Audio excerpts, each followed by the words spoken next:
مرحبا الو چۆنی مرحبا سەرچاوە باشی تو بەرپرسی ئافرەتانی پارتی لە زاخۆوانە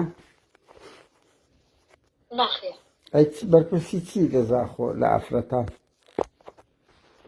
بۆ خێر بیشەڵا وەڵا پرسیارێکمان هەبوو بەس لەسەر مەسەلەی ئافرەتانە لە زاخۆ جانەبتان ئەو ذکر ئەس ناوم توانا کەریمە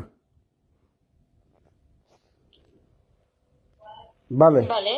ئاتوو بەرپرسی لە ئافرەتان پلەت چیە لە ناو ئافرەتانی پارتی بەس جانەبتان ئەوز بکەم بزانم تو کی ئەز ئەوەمە چالاکوانەکەم لە ئەوروپا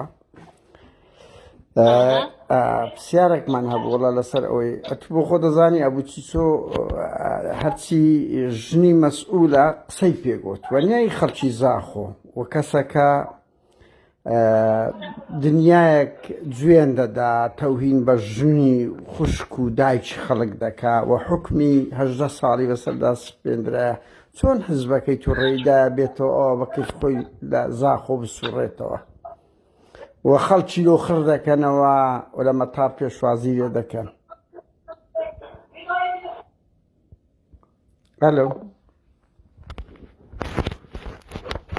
قەپات لە شەرما ناحەقی نییە وەڵا بەڕاستی جورئەتی دەوێت قسە لەسەر ئەبوو چی چۆی بکەی حزبەکەت ئەو هادا بێمۆڕاڵ بیت داڕمابی لە ئەخلاق کەسێکی وا ساقیت مجریم کە تاوانبارە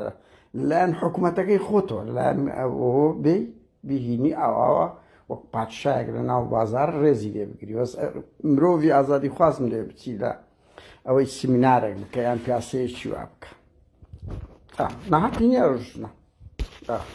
ژن و کەسی زاخۆی نەهێشتی ئەوەندەی نەوێ سواریان دەبن